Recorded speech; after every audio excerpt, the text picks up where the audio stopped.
Hello, c'est Jess, bienvenue sur ma chaîne pour une nouvelle vidéo après une absence qui a quand même été assez longue en 2022 et je reviens un petit peu pour t'expliquer le pourquoi du comment, lancer un petit peu la reprise, même si, comment dire, je ne suis pas sûre que la reprise va être très régulière au début parce que je suis dans une phase où il ne m'est pas possible en fait de faire beaucoup plus régulier, vu que je dépends d'un être vivant en ce moment qui m'en fait voir de toutes les couleurs. Voilà, bon, j'y reviendrai plus tard, hein, ceux qui me suivent sur les réseaux sociaux, sur Instagram notamment, et sur Facebook, sur Facebook, sur mon profil Facebook, le savent. Et pour ceux qui ne le savent pas, voilà ce que c'est de ne pas me suivre sur Instagram. Ça fait 7 semaines que les choses ont beaucoup changé ici. Voilà, donc j'en dis pas plus pour le moment.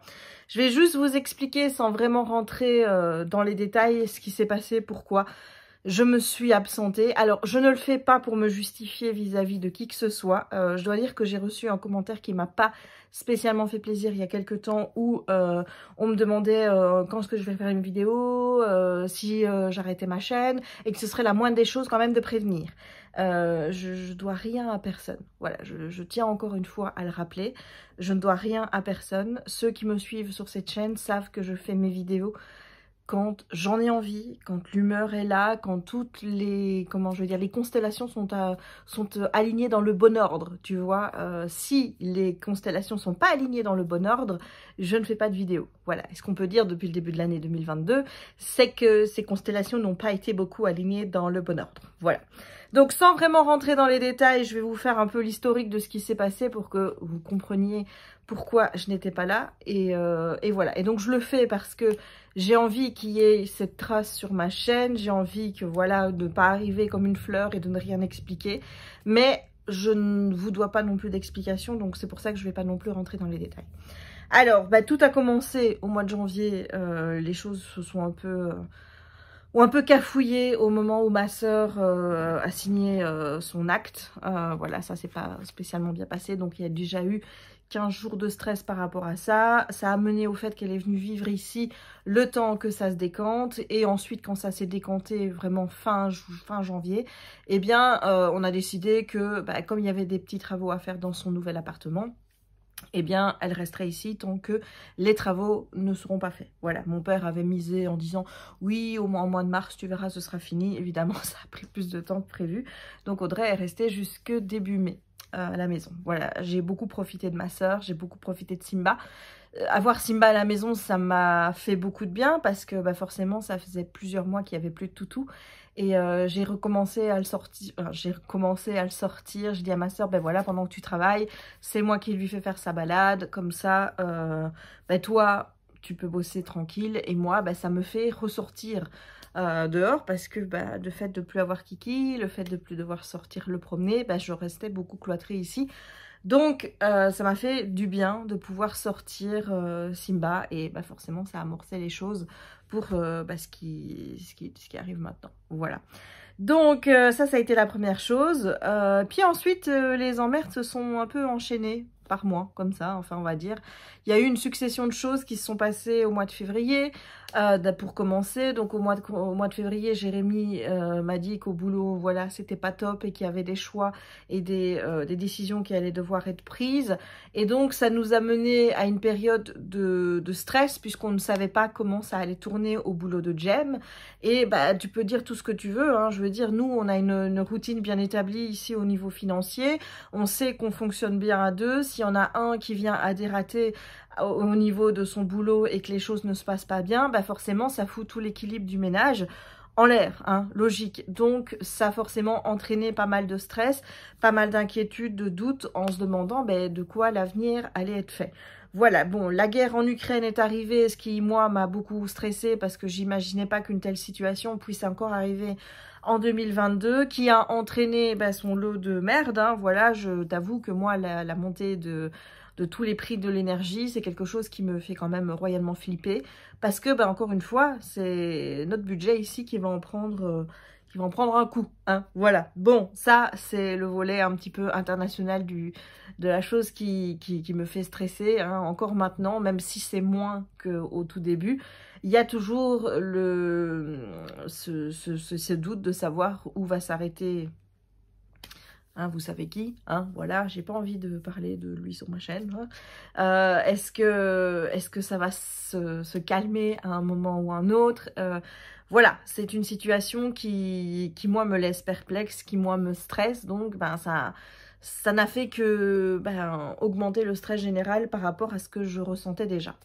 Au mois de mars, alors à partir du mois de mars, je savais que les choses n'allaient pas aller bien pour moi parce que j'ai revécu, en fait je revivais le mois de mars et le mois d'avril de l'année passée. Voilà, je savais que j'allais passer par cette phase-là. Kiki avait commencé à être mal à partir de la fin du mois de mars. J'avais quasiment les dates en tête, à peu près le 24-26 mars. À partir de là, je savais que j'allais avoir une baisse de régime. Maintenant, je ne m'attendais pas à ce qu'on vienne me rajouter du stress sur le fait que je savais que j'allais avoir cette baisse de régime et le fait que j'allais pas être bien.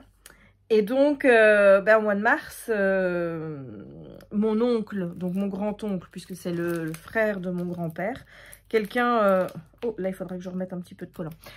Quelqu'un à qui je suis très attachée depuis que je suis très petite, parce que, quand mes parents avaient leur magasin à l'époque, hein, quand j'étais petite, à côté, il y avait la boulangerie de mon tonton. Et donc, forcément, on était tout le temps chez mon tonton et ma tante. Voilà, on allait manger des éclairs au chocolat. Et quand c'était Pâques, etc., j'aimais bien aller aider et mettre les petits œufs sur les paniers, sur les paniers en chocolat, etc. Voilà, c'est quelque chose que j'adorais faire. Et quand j'étais plus grande, j'adorais aller travailler avec ma tante et servir les œufs de Pâques. Et voilà, j'adorais bosser à la boulangerie de ma tante et de mon oncle. J'adorais être avec eux là-bas. Et quand ils ont arrêté, ça a été un choc très, très, très, très dur pour moi et pour ma soeur aussi d'ailleurs. Hein.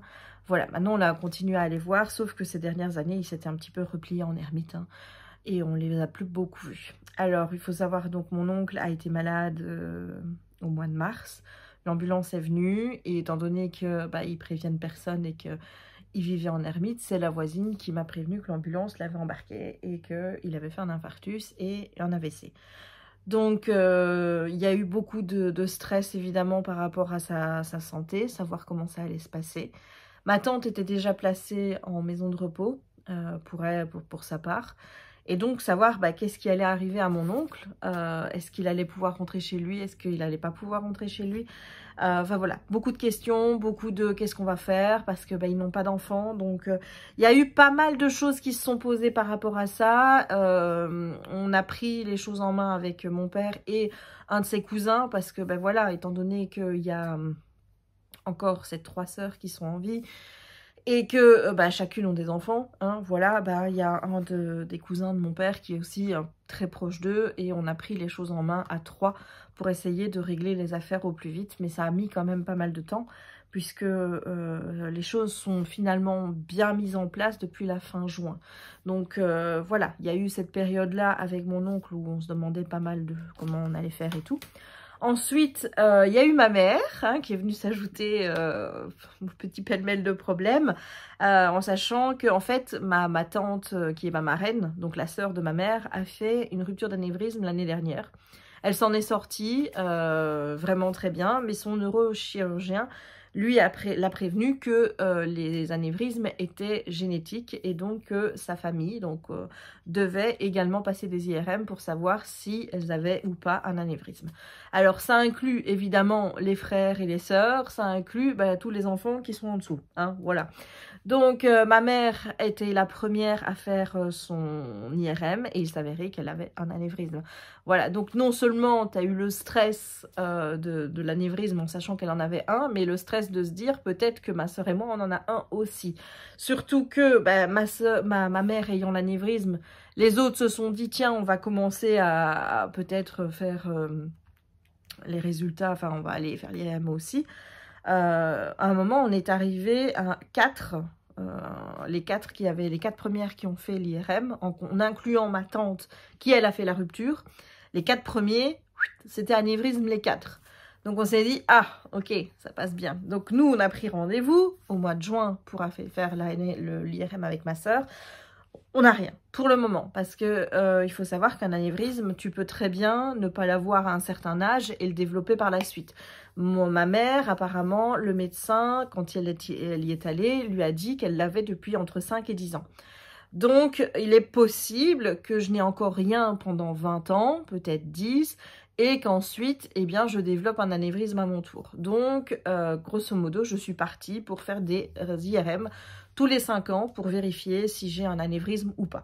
Mais, dans le moment présent, là maintenant, il n'y en a pas. Donc, ça a été la bonne nouvelle. Mais en attendant mars, que tu aies ton rendez-vous en juin, puis les résultats, c'est encore une période de stress où tu te dis...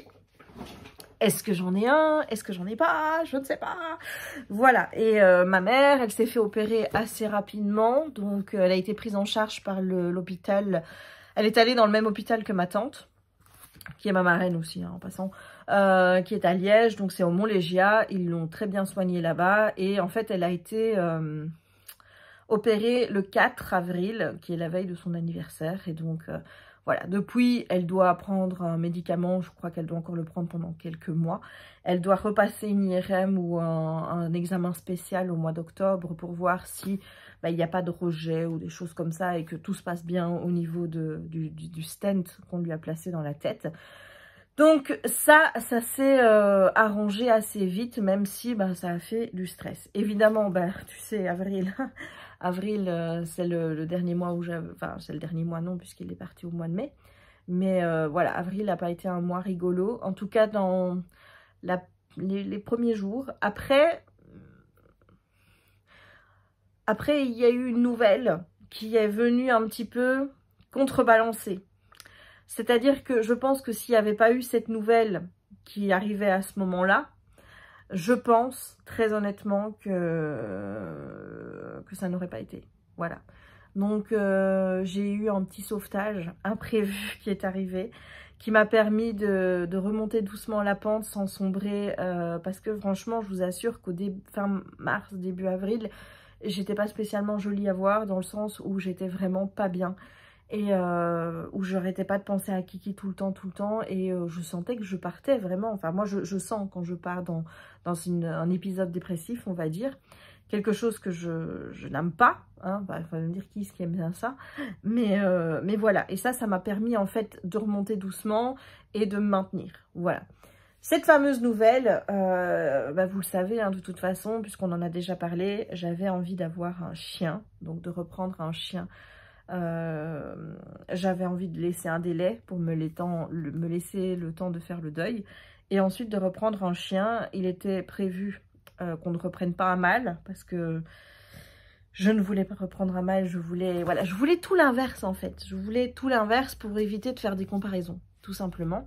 Et je voulais pas la même race, donc je voulais pas reprendre un Spitz, mais on a pris un chien qui est dans le même groupe et qui est un peu gros Spitz. En gros, c'est ça, c'est un chien finnois de Laponie qui est aussi appelé un Lapinquara. Alors, je te mettrai une photo ici du papa et de la maman de ma choupette, parce que oui, en fait, la nouvelle, c'est ça. C'est que le 6 avril est née Raya, tout simplement. Voilà, je ne vous avais pas encore annoncé son prénom ici, je pense, je l'avais dit pendant un live Twitch, c'était parti, je ne m'étais absolument pas rendu compte que j'avais lâché la bombe, mais voilà, ma petite Raya est née le 6 avril de cette année. Et le 10 avril, l'éleveuse, donc Gwendoline, de la Perle de Laponie, je vous mettrai le lien de sa page Facebook et de son Instagram en barre d'infos, m'a annoncé qu'il y avait une des choupettes qui était pour moi. Donc Suki, donc c'est sa maman, et Meiko qui est le papa, qui appartient à l'élevage de... C'est le jardin de Laponie, c'est aussi en Belgique. Il y a 3 ou 4 élevages. Je crois qu'il y en a même plus parce que sur Tipao, le site Tipao, il y a 4 élevages qui sont répertoriés. 3 en Wallonie, 1 en Flandre. Or, je connais déjà un élevage que je suis d'Instagram qui n'est pas repris sur Tipao. Donc, il y en a déjà 5. Gwen m'en a parlé d'un autre, donc ça ferait déjà 6. Donc voilà, pour un petit pays, je trouve qu'avoir 6 élevages de Finnois, c'est pas mal. Surtout que ça reste une race de chien qui est finalement très méconnue. Au début, je pensais que non, parce que j'ai quelqu'un qui a deviné assez facilement sur Facebook que je voulais un Finnois et qui m'a dit oui, maintenant tout le monde a des Finnois, c'est le chien à la mode et tout. J'étais là, le chien à la mode, mais moi j'en entends jamais parler, je vois pas des gens se balader avec des Finnois. Donc j'en ai parlé à Gwen et je dis mais les Finnois, est-ce que c'est vraiment une race à la mode? Elle m'a dit non, non, c'est pas une race qui est connue ou quoi que ce soit. Donc voilà, et ça se confirme parce que quand je me balade et que les gens me demandent à quelle race appartient Raya et que je leur dis que c'est un chien finnois de Laponie ou la Pinkwara, ils me regardent en disant Kezako, moi j'ai jamais entendu parler de ça. Hein. Voilà, donc c'est un chien finnois de Laponie, c'est un chien qui à la base était utilisé comme gardien des reines en Laponie. Voilà, elle représente vraiment ce que j'aime, hein. C'est-à-dire que pour moi, Raya représente Noël, hein, tu vois. Voilà, elle vient de Laponie, elle gardait les rênes du Père Noël, donc, enfin, elle gardait, c'est pas elle, ses ancêtres, mais voilà, tu m'as compris.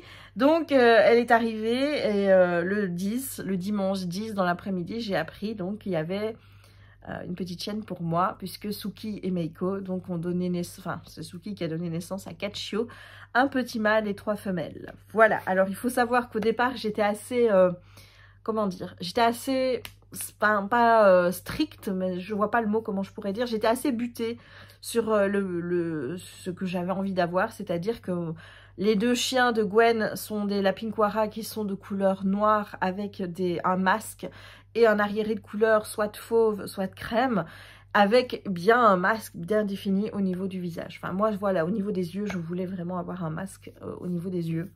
Il faut savoir que Suki, les photos, Suki a ce masque, clairement elle est vraiment magnifique, et Meiko est de couleur plus uniforme je dirais puisqu'il est roux. Et il faut savoir que sur la portée de Suki, donc sur cette portée là, le petit mâle était tout noir avec je pense des couleurs un peu blanches si mes souvenirs sont bons, donc plus crème. Et les 3 femelles étaient dans les tons bruns. Donc je me dis, tu vas voir que les femelles vont ressembler à papa et le mâle va être le seul à ressembler à maman. Donc je vous avoue qu'au début, ça m'a pas mal tracassée parce que voilà, je m'étais fait une idée du Finnois avec le beau masque, avec vraiment des couleurs très... en fait, qui est des couleurs du noir et du fauve, tu vois. Des couleurs... tranchantes, des couleurs où voilà, j'avais pas envie d'avoir un chien uni parce que pour moi le Finnois c'est un chien où il y a un masque au niveau du visage et où tu as ce mélange un petit peu de couleurs qui sont tranchées. Voilà, alors il y a des Finnois qui n'ont pas des couleurs tranchées, il y a des Finnois qui ont des couleurs assez uniformes, voilà. Bon, ce qui se passe, c'est que moi j'avais fait part de mes craintes à Gwen. Bon, elle m'a dit, tu peux attendre et te mettre sur la prochaine portée, celle de Gaïa. Et Gaïa a 4 petits... Non, c'est 3. Parce qu'elle a accouché il n'y a pas longtemps, enfin, elle a accouché à la mi-bas il n'y a pas très longtemps, je pense que c'était la semaine passée. Elle a eu 3 bébés, un mâle et 2 femelles, et ils sont tous les 3 tout noirs. Donc, si j'avais voulu, j'aurais pu attendre et me mettre sur cette portée de Gaïa et avoir un chien noir comme je le voulais à la base. Bon, le truc c'est qu'il fallait encore, il fallait attendre, hein, et comme tu sais, je ne suis pas très patiente, hein, voilà, surtout quand l'envie d'avoir un toutou est là. Et de fait j'ai dit non, non, non, on va rester comme ça. Elle m'a rassurée en me disant que il fallait pas que je me braque sur les couleurs des chiots, que ça allait changer et que la couleur finale du Finnois apparaîtrait vers l'âge de ses 1 an. Donc je ne sais à l'heure actuelle pas du tout quelle couleur va avoir Raya quand elle sera grande. C'est un pari qu'on fait avec mon père, avec ma soeur, avec mon chéri. On essaye de deviner un petit peu quelles seront ses couleurs. Pour le moment, elle a un masque au niveau du visage qui est très marqué roux. Et au-dessus, elle est plus foncée et en bas, elle est plus claire. Donc, on se dit que si ça reste comme ça va être parfait. Elle a aussi une traînée noire sur le dos qui va jusqu'à sa queue. Personnellement, moi, je pense que ça va pas rester parce que je vois que les poils en dessous sont assez clairs. Donc, moi, je pense pas que ça va rester, mais on verra. Voilà. Et de toute façon, j'en suis venue à la conclusion que je m'en fous parce que j'aime ma chienne et que pour moi c'est la plus belle. Donc qu'elle ait des couleurs tranchées ou qu'elle soit pas tranchée, au final c'est pas important. Voilà, bon, alors je vais aller chercher le petit monstre pour te te la montrer, mais avant, il faut que je t'explique un petit peu tout ce qui s'est passé, hein, parce que, voilà, tout ça, en fait, fait partie du fait que je n'ai pas fait de vidéo. Pendant le mois d'avril, j'étais toi excitée, hein. J'étais excitée et triste à la fois, comme je t'ai dit, j'étais en train de vivre à la fois l'excitation de me dire je vais bientôt avoir un nouveau chiot, et le deuil que j'étais encore en train de faire de Kiki en me remémorant tout ce qui s'était passé l'année d'avant, au moment où bah, malheureusement je l'ai perdu. Donc j'avais vraiment des émotions qui étaient très conflictuelles à ce moment-là, tristesse, joie, excitation, envie, avec aussi des périodes de doute, en me demandant est-ce que ça va aller, est-ce que si, est-ce que là. Voilà, à partir du fin avril, on a pu aller à l'élevage toutes les semaines. Gwen est aussi comportementaliste et donc on a fait une formation qu'on a dû payer également. Une formation d'éducation et pour bien accueillir le chiot en fait, hein, avec tout ce qu'il fallait faire au niveau des bases. Hein. Et donc tous les samedis, entre fin avril et tout le mois de mai, bah, moi j'étais chaque semaine à l'élevage pour voir ma choupette, pour la voir évoluer. Alors au début, on ne savait pas laquelle c'était, hein, évidemment. Il faut savoir qu'en plus, moi, j'étais dernier choix. Donc, au début, je me dis, je m'en fous. Et puis après, ça m'a fait stresser quand même un petit peu parce que quand tu vois les chiens, tu te dis, forcément, tu as une préférence. Clairement. Et Jem et moi, enfin, moi, j'avais deux chiennes que j'aimais bien. Déjà, j'avais toujours peur, évidemment, que les trois avant moi prennent les trois femelles et qu'il me reste le mâle. Au final, on avait même réussi à trouver un prénom pour le mâle. Donc, comme tu vois, même si au départ, tu es fixé sur quelque chose et que tu te dis, voilà, moi, j'ai envie d'avoir une femelle, au final, tu te dis, bon, bah, s'il reste le mâle, je prends le mâle et je l'appellerai comme ça. Voilà, donc on s'était quand même... voilà, on s'adaptait. Et donc, rapidement, moi, j'avais deux femelles qui me plaisaient bien. C'était la collier bleu et la collier fuchsia. Et Jérémy était sur collier fuchsia. Oui, parce qu'au début, c'est comme ça qu'on les reconnaissait. Donc, au début, c'était fille 1, fille 2, fille 3. Ensuite, ça a été collier bleu, collier blanc, collier fuchsia. Et le mâle avait le collier orange. Mais bon, lui, il était tout seul, j'ai envie de te dire. Hein. C'était le seul qui était tout noir en plus. Donc, on le reconnaissait. Les trois femelles, à chaque fois, c'était le bordel parce qu'elles se ressemblaient tellement que c'était impossible de savoir laquelle était laquelle. À part avec quelques petits détails. Voilà, mais moi, j'aimais bien la fille 1, collier bleu, et la 3, collier fuchsia. Jérémy était vraiment sur le collier fuchsia. Voilà, donc on était un peu stressés parce que bon, du fait qu'on avait une qui était commune aux deux, bah, clairement c'était sur celle-là qu'on avait jeté notre dévolu, hein, tu vas être, voilà.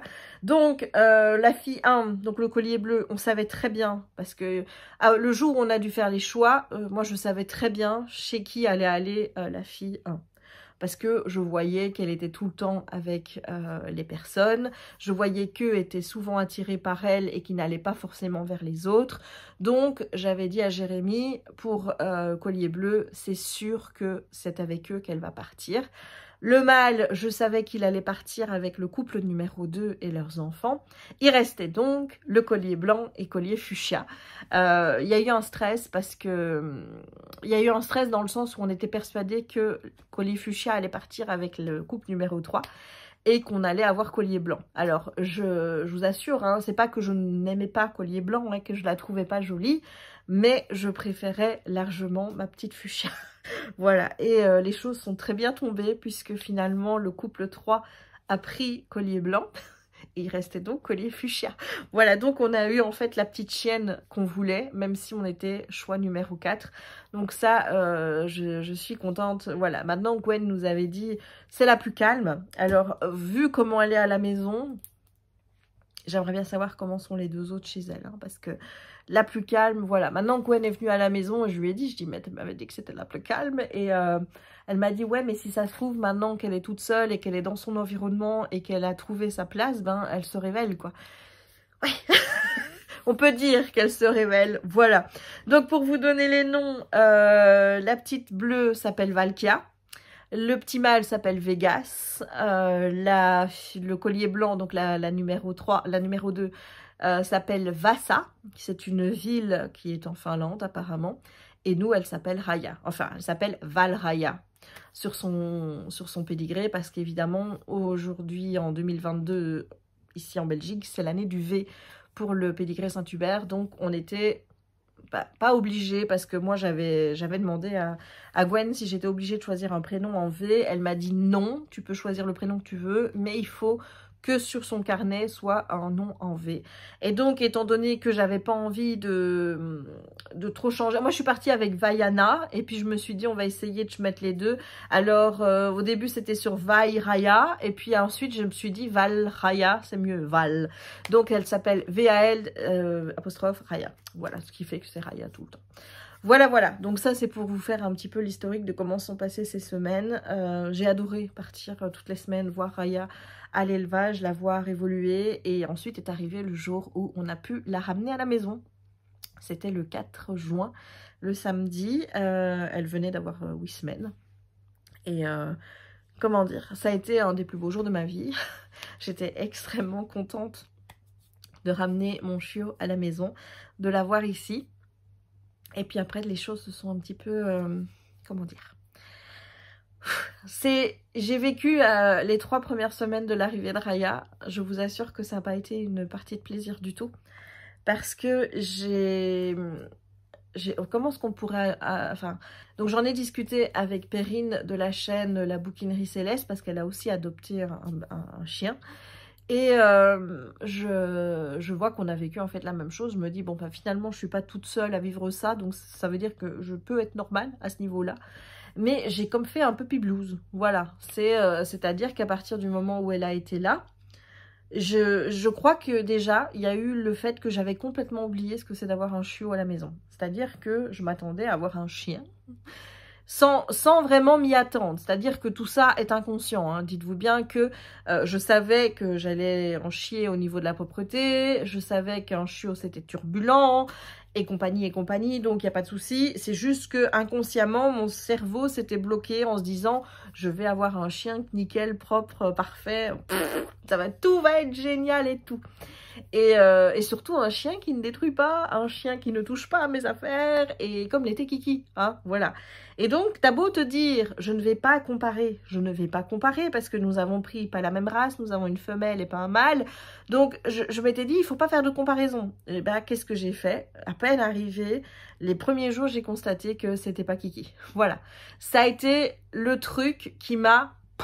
Mais ça m'est tombé comme une chape, hein. Je vous assure que j'ai pas vu ça venir du tout, mais ça m'est tombé comme une chape. Je me dis c'est pas Jack, c'est pas Jack, elle est pas comme Jack, elle fait pas comme Jack, elle se comporte pas comme Jack, elle commence déjà à chipoter dans mes affaires. Je ne me sens pas à l'aise avec cette boule de poil que je dois surveiller 24/24. Voilà, donc il y a eu comment je veux dire, une période qui a été très dure. Où je remettais tout en question et où je vais même t'avouer, j'ai eu des pensées au point de me dire je vais la rendre à Gwen en disant écoute, je pense que ce chien n'est pas pour nous parce que je n'y arrive pas, j'arrive pas à me poser, à être bien avec elle chez moi. Il faut quand même savoir que durant cette période-là, j'ai ressenti la même angoisse que j'ai eu quand Jack est parti. C'est-à-dire que la semaine où Jack est parti, la semaine qui a précédé, je ne mangeais plus parce que j'avais une boule au ventre, j'avais envie de vomir tout le temps. J'étais vraiment, mais pas bien du tout. Eh bien, en fait, les derniers moments de Jack, eh bien, j'ai vécu exactement la même chose quand Raya est arrivée. C'est-à-dire que j'ai arrêté de manger. J'avais cette boule au ventre qui faisait que j'étais fatiguée tout le temps, je pleurais. Je me disais, je vais jamais arriver à l'éduquer, elle va avoir des problèmes de comportement, ça va être une catastrophe, elle va bouffer toutes mes affaires, elle va s'attaquer à mes livres, elle va s'attaquer à mes TP. Voilà, je voyais mais tout en noir et je me dis, je vais jamais y arriver. Ça a duré 3 semaines. Ça a duré 3 semaines. C'est cette période où j'étais vraiment pas bien et où j'avais ces pensées de me dire je vais la rendre. Voilà, bon, clairement je l'aurais pas fait, hein, parce que je pense que je n'aurais pas pu vivre avec ma conscience de me dire que j'avais abandonné Raya. C'était pas possible. Donc j'ai pris sur moi et puis ensuite il a fallu trouver des solutions pour essayer que ça se passe bien et surtout de ne plus avoir cette boule au ventre qui m'empêchait de profiter, qui m'empêchait de manger, qui me rendait la vie complètement... voilà quoi. Donc j'ai une amie, Audrey, merci, Audrey qui est venue avec un de ses amis comportementalistes qui m'ont dit « Mais tu sais, ta chienne, elle est bien dans ses pattes, elle n'a pas de problème de comportement, c'est toi qui es en train de te faire des idées. Il va juste falloir du temps pour que les choses se mettent en place, quoi. » Voilà, donc aujourd'hui, ça fait 7 semaines qu'elle est là, donc ça fait 4 semaines que ça va mieux, où je n'ai plus ces pensées de me dire que je vais la rendre. De toute façon, je ne saurais plus. Voilà, je ne peux pas, parce que même si Raya peut être un petit démon, je l'aime trop. C'est juste pas possible. On est tous bleus d'elle ici. Enfin, que ce soit Jérémy, mon père, ma soeur, ma mère, tout le monde est bleu de Raya. Qui est un aimant agent, hein, parce que vous vous baladez avec, vous avez plein de gens qui viennent la voir. Alors parfois, on vous demande si ils ont le droit de la caresser. Parce que quand on me demande, je dis oui toujours. Quand on me demande pas, ben, c'est en fonction déjà de mon humeur du jour et en fonction du fait que, ben oui, mais moi j'aimerais bien aussi qu'elle arrête d'aller vers les gens comme ça aussi. J'ai envie qu'elle soit sociabilisée parfaitement avec les gens, mais ça posera pas de problème. Mais j'aimerais bien qu'elle comprenne aussi qu'elle peut pas aller voir tout le monde et qu'on ne saute pas sur les gens, surtout parce qu'ils sont tous là, mais c'est pas grave, elle saute, c'est pas grave. Mais oui, je dis oui, mais quand elle fera 15 kilos et 40 cm, tu me diras pas que c'est pas grave si elle saute sur toi. Voilà, donc on essaye de gérer un petit peu ça, mais ça se passe bien. Elle maîtrise le assis. Elle maîtrise le coucher quand on lui fait le geste. Si tu lui dis juste coucher, elle va pas se coucher. Le reste, voilà, le reste ou pas bouger. Hein, là, c'est devenu reste. Cette fois-ci, avec Jackie, c'était pas bouger. On arrive à, voilà, quelque chose avec le reste. Pas toujours, il y a parfois où c'est encore dur. J'essaye de lui apprendre à donner la patte parce que je trouve que ça peut être utile pour nettoyer les pattes quand par exemple, elle va revenir dégueulasse parce que c'est un chien qui aime l'eau, c'est un chien qui aime aller se rouler dans la boue. Donc je me dis que quand il faudra la nettoyer, ça m'arrangera de pouvoir lui prendre sa patte et de pouvoir la nettoyer. Donc voilà, pour le moment j'essaie de lui apprendre, je suis désolée mais j'ai mon nez qui me gratte, donc j'essaye de lui apprendre le donne la patte. Et pour le reste... On en est où? La marche en laisse, ça se passe bien. À part quand elle est un peu fofolle, elle prend sa laisse, elle la bouffe. Voilà, il lui arrive aussi de te mordiller pendant que tu marches. Hein. Voilà, ça c'est pas toujours très très agréable. Ça c'est quand elle est dans ses petits moments de folie. Et quand elle est ici, elle peut être un ange quand elle dort, quand elle joue calmement, quand elle est au calme. Mais par contre, quand elle est dans ces moments où elle veut jouer, déjà, elle veut tout le temps jouer avec nous. Donc, il y a des moments où on est obligé de lui dire non, Raya, on ne peut pas non plus dire oui à toutes tes sollicitations de jeu. Et là, bon, on essaye de lui faire comprendre que c'est pas le moment, mais elle est vite frustrée. Ça, c'est pas encore bien acquis, la frustration. Et du fait, elle mordit. Elle mordit, mais elle mordit très fort. C'est comme quand tu l'engueules. Parce que je sais qu'on ne doit pas engueuler un chien, mais voilà, j'essaie de lui faire comprendre le non, en lui faisant des gros yeux, en ayant une voix qui... mais voilà, je suis pas très autoritaire apparemment, hein. On va se le dire. Et j'ai l'impression, moi, qu'elle me rit au nez, quoi. Parce qu'elle m'aboie dessus, elle fait « Waouh, waouh, waouh !» Et puis ensuite, elle essaie de te mordre. Voilà, donc la frustration, c'est encore compliqué. Les moments de folie sont encore compliqués. Mais à côté de ça, elle est propre la nuit. Donc à 3 mois et demi, pour moi, c'est du jamais vu. Jack avait été propre à 5 mois. On l'avait eu au mois de mai, il a été propre au mois d'août. Là, ici, la nuit, elle dort sa nuit. Les seuls moments où on peut retrouver quelque chose, c'est si elle a la diarrhée, elle va faire caca. Mais bon, est-ce que tu peux vraiment en vouloir à un chien de faire caca dans la maison s'il a la diarrhée? Voilà. Donc, mais les pipis, elle passe sa nuit dernier pipi, c'est à minuit, 11h30, minuit. Et ensuite, on tient jusqu'à 6h30, 7h. Et là, on la sort. Et ensuite, on peut refaire dodo jusqu'à 9h30. Mais je ne peux plus faire la grasse matinée au-delà. C'est-à-dire que depuis qu'elle est là, je n'ai pas dormi au-delà de 9h30. Voilà, moi qui ne suis pas du matin, ça me change. Voilà, donc il faut beaucoup la sortir. Beaucoup la sortir dans le sens où c'est un chien. C'est pas comme Kiki où tu peux te satisfaire de faire le tour du pâté de maison. Et il va être content. Voilà, pour les promenades, c'est pas ça. Il faut la sortir. Donc, au début, je sortais 4-5 fois, 25 minutes pour la sortir. Puis je me suis dit, écoute, on va être honnête avec soi. On va jamais pouvoir tenir ce rythme durant tout le temps. C'est pas possible, en fait. Je vais pas pouvoir sortir autant. Je dois travailler et compagnie. C'est pas possible. Donc là, on a commencé à instaurer un rythme de croisière, on va dire. C'est-à-dire que quand elle a mangé, que je suis préparée, je la sors le matin pendant 1 heure. Alors bon, actuellement, elle ne marche pas 1 heure non-stop, hein, parce que c'est encore un chiot. Elle a 3 mois et demi. Normalement, on est censé faire des balades de 15-20 minutes. Tu te rends bien compte que je ne peux pas la faire marcher pendant 1 heure d'affilée.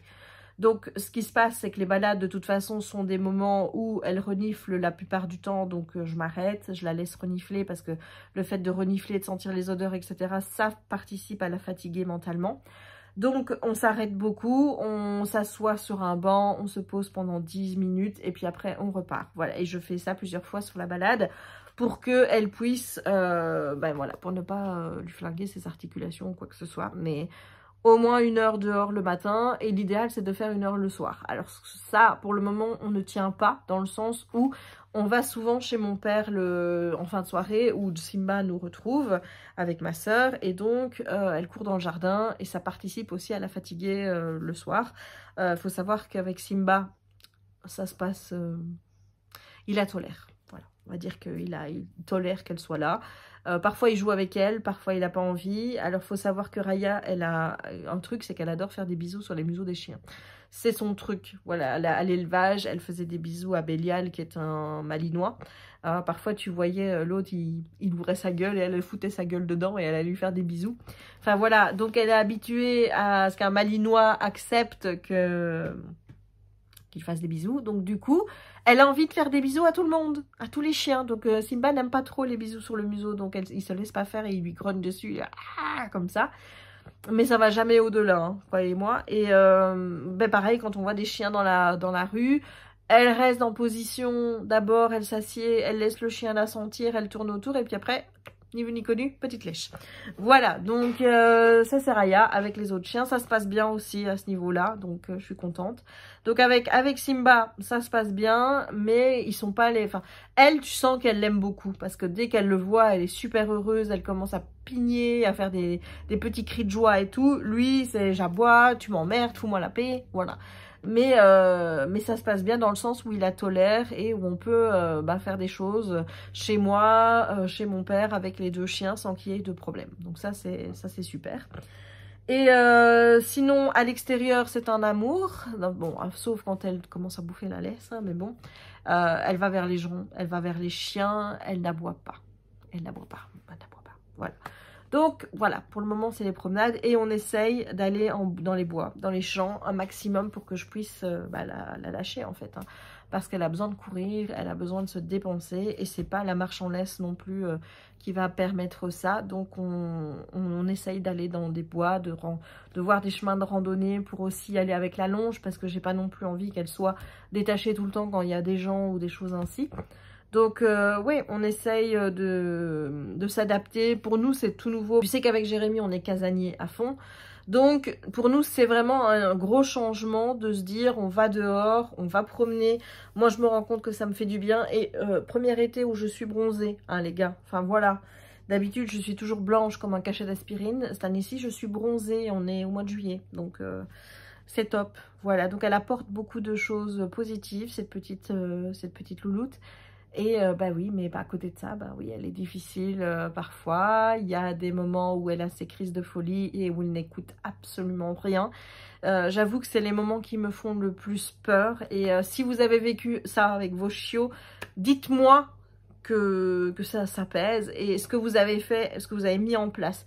Nous, on essaye vraiment d'en être du positif un maximum, c'est-à-dire que quand elle commence à mordiller ou des choses comme ça, on la met dans son parc. Alors, il faut pas me dire non, il faut pas la mettre dans son parc, il faut pas qu'elle le voie comme un lieu de punition.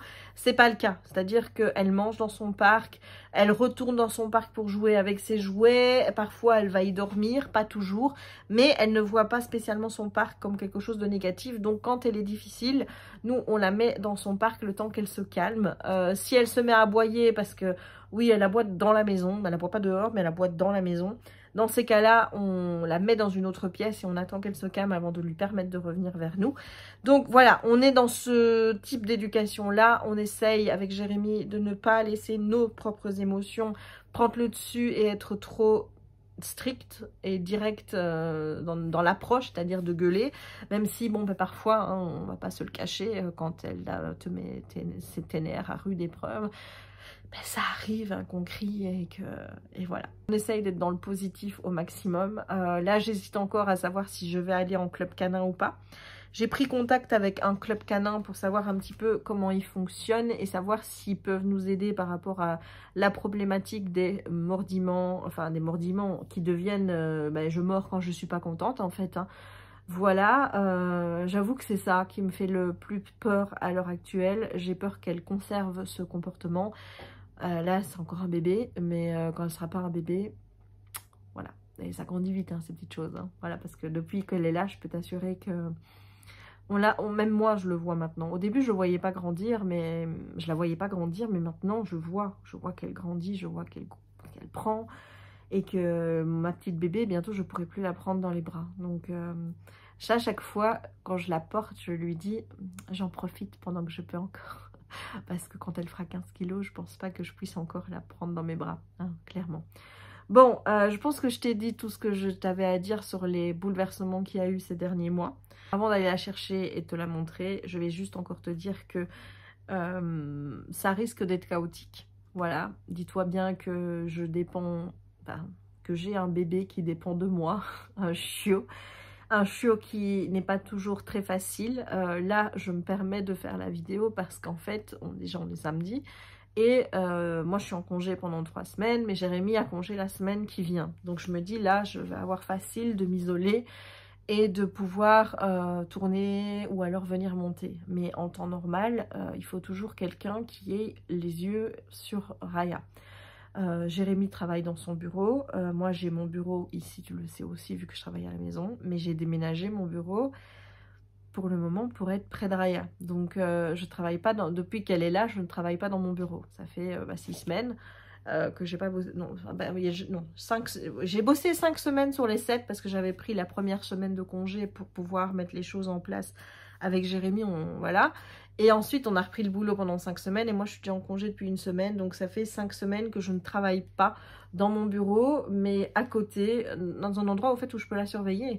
Voilà, où j'ai un œil sur ce qu'elle fait parce que je n'ai pas envie, les moments où moi, je ne suis pas là à pouvoir la gérer et la surveiller et où Jérémy travaille, de me dire, ben, pendant ce temps-là, je vais la laisser dans son parc et elle va rester enfermée dans son parc pendant toute cette période-là. Là, je suis pas OK avec ça. Donc, ben, je la laisse un peu vagabonder et à un moment où elle commence vraiment à faire beaucoup de conneries et où là, je me dis, écoute cocotte, il faut que je bosse, ben là, je la mets dans son parc avec une mastication, quelque chose comme ça. Comme ça, ben, je peux bosser, mais j'ai toujours un œil sur elle et je peux peut-être, si elle est plus calme, aller lui ouvrir pour qu'elle revienne. Et voilà, donc on essaye de gérer. Je ne sais pas si je vais pouvoir retourner dans mon bureau tout de suite.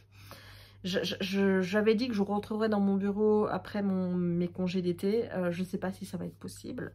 Parce que bah, elle est encore en phase de conneries dans le sens où elle peut pas juste se contenter de se dire je vais jouer avec mes jouets, tu vois. Non, c'est qu'elle regarde après des trucs qu'elle peut prendre pour pouvoir jouer avec. Donc il y a déjà un bonnet qui a été pris comme ça. Il y a une couverture. Pareil, quand elle n'est pas contente aussi, elle mord le canapé. Ça, j'aime pas qu'elle fasse ça. Donc je peux, voilà.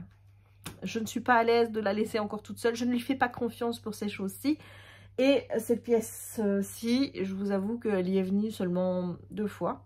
La première fois, elle s'est dit, oh, même fois, ça a l'air confit ici, le canapé et tout, ça a l'air bien.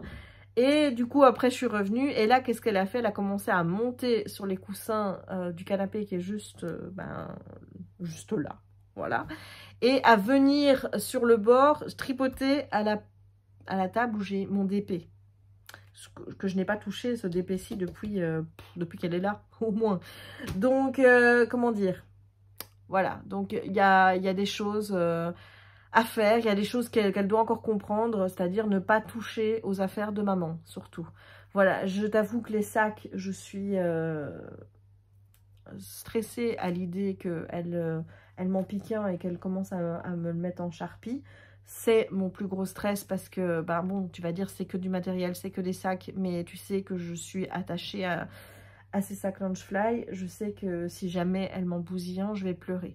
voilà, maintenant je me dis, bon, il ne faudra pas s'énerver sur elle, mais voilà, déjà que j'ai envie de pleurer parce qu'il y a le soleil qui m'en a bousillé. Attends, je vais le chercher, je vais te montrer. Voilà, exposition de ce sac depuis, ben voilà, j'avais dit que je mettrais quelque chose sur la fenêtre, mais je me dis, bon, il n'y a pas trop de soleil, ça va, regarde. Voilà, partie non exposée, partie exposée au soleil. Voilà, donc je suis dégoûtée. Autant te dire que je suis dégoûtée, hein, voilà. Bon, je pense que je t'ai dit tout ce que j'avais à dire dans cette première partie. Je vais aller chercher Rayounette pour que bah, tu puisses la voir. Et ensuite, bah, je reprendrai les vlogs qui me restent à publier. Donc, les vlogs que j'ai déjà faits, je vais les publier comme si de rien n'était. C'est-à-dire que tu vas continuer ici au mois de juillet-août à voir des vlogs du mois de janvier. Et ensuite, bah, je vais essayer doucement de reprendre les vlogs. Enfin, voilà, et en incluant évidemment beaucoup de Raya. Hein. Peut-être te filmer ces moments de folie, hein, que tu vois ce que c'est une louloute dans ces moments de quart d'heure de folie. Voilà, voilà, bon, allez, je vais la chercher et je reviens. Me revoilà avec mademoiselle Raya. Bonjour, j'ai 3 mois et demi, je suis Raya. Je suis la nouvelle mascotte. Voilà, vous avez intérêt à m'aimer. Mais en même temps, comment ne pas aimer ça, hein? Je veux dire, regarde-moi cette bouille et regarde-moi, attends. Laisse montrer à maman. Regarde. Là, regarde. Regarde ma chérie. Le masque. Regardez ses yeux. Son petit museau. Tout est roux. Ici, on a des couleurs claires. Et là, on est sur du plus foncé. Voilà. Et alors, elle adore se mettre ses petites oreilles comme ça. Au point où tu as l'impression qu'en fait, elle n'a pas d'oreilles. Mais elle est douce. Elle est douce, ma chérie. Ah, mon bébé. Voilà, elle a 3 mois. Enfin, oui, 3 mois et demi. Elle va avoir... attends, on est à 15, à 16 semaines, je crois. Mercredi. Et donc, aujourd'hui, ça fait 7 semaines qu'elle est avec nous. La semaine prochaine, elle aura passé autant de temps chez nous qu'à l'élevage. Donc, ouais. Oh, ma chérie. C'est qui, ça? Hein? Monte ta petite tête. Monte ta jolie petite tête. Monte ta petite tête d'amour. Oui. Voilà, donc à la Pinkwara, ou ça se dit aussi Suomen la Pinkwara. Oui, on pleure, on n'aime pas d'être dans les bras. Ou chien finnois de Laponie. Il ne faut pas confondre le chien finnois avec le berger finnois. C'est pas un berger, moi, que j'ai. C'est un chien finnois de Laponie. Voilà, attends, ma chérie. Monte ta petite tête. C'est quoi ça? C'est du DP? Oui. Donc c'est une race qui fait à peu près pour les femelles 40 cm au garrot, 45 pour les mâles et qui est au niveau du poids 15 kg pour les femelles et 20 kg pour les mâles maximum, en sachant que sa maman fait 14 kg et que sa grand-mère, puisque Gaïa, donc l'autre femelle de Gwen, c'est la maman de Suki et elle n'en fait que 12. Voilà.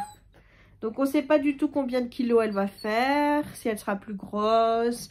On ne sait pas quelle couleur elle va avoir parce que, comme je te dis, regarde. Voilà, sur le derrière, tu as cette magnifique traînée toute noire. Mais moi, je ne suis pas sûre qu'elle va la garder. Et au niveau des poils, ça va être poils longs.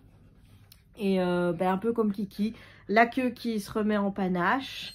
Et beaucoup de poils. Beaucoup de poils. Pour le moment, elle n'est pas fort poilue. On a un duvet. On n'a pas beaucoup de pertes au niveau des poils actuellement. Mais voilà. Et ça, c'est la bébé de sa maman. Ah, ma chérie. Et c'est moi. Hein. C'est moi, sa chouchou. Donc, elle dort de mon côté. Elle vient près de moi. Et là, Jérémy me dit que quand j'étais pas là, elle s'est mise devant la porte. Et elle couinait un petit peu en attendant que je vienne la voir. Donc, c'est ma bébé. Voilà. Elle aime son papa. Hein. Je ne dis pas qu'elle n'aime pas son papa. Mais c'est tout sa maman. Ah oui. Et pour les morsures, c'est plus papa. Sauf quand maman l'engueule. Là, c'est maman aussi. Mais pour les mordiments, c'est plus papa parce que c'est papa qui joue. Voilà, moi, je suis plus sortie. Je m'occupe d'elle pour le manger, tout ça. Et papa, lui, il aime bien jouer avec Raya. Donc, du coup, quand elle veut jouer, eh ben, c'est papa qu'elle va voir. Et donc, c'est papa qu'elle mordit. Voilà. Ah, ma choupette. Oui. Tu montes ta petite jolie petite tête encore une fois. Regardez-moi un petit peu déjà le paquet que c'est. Vous avez vu ça? Regardez-moi ce paquet. Hein? Ça prend de la place, hein? Hein, mon nounou? Et bientôt, je pourrai plus faire ça. Et j'adore se faire... Kili a son petit bidou parce qu'elle est toute douce. Oh, oui, tu fais amusant, maman. Ah, ma chérie. Voilà, bah écoutez, je vais vous laisser, hein, je vais vous laisser. Voilà, je vous mets encore la petite choupette. Raya et moi, on vous souhaite une bonne journée. On espère que vous aurez aimé cette vidéo. Si c'est le cas, pouce en l'air et on pète les pouces en l'air, s'il vous plaît, pour l'arrivée de Raya. Je veux plein de pouces en l'air, beaucoup plus que d'habitude. Donc, on pète les pouces en l'air pour Raya. On laisse un petit commentaire pour dire à quel point elle est jolie et tout. Et on s'abonne parce que dites-vous bien que cette petite bouille-là, vous allez la revoir souvent. Et vous la verrez évoluer, que ce soit ici ou en photo sur Instagram. Donc, si vous ne me suivez pas encore sur Instagram, je vous invite à me suivre rapidement pour pouvoir voir l'évolution de cette petite minouchette. Hein, ma louloute? C'est Raya. Je suis Raya. Je suis la plus jolie. Et oui. Allez, je vous souhaite une bonne journée, une bonne soirée. Et je vous dis à bientôt. Ciao.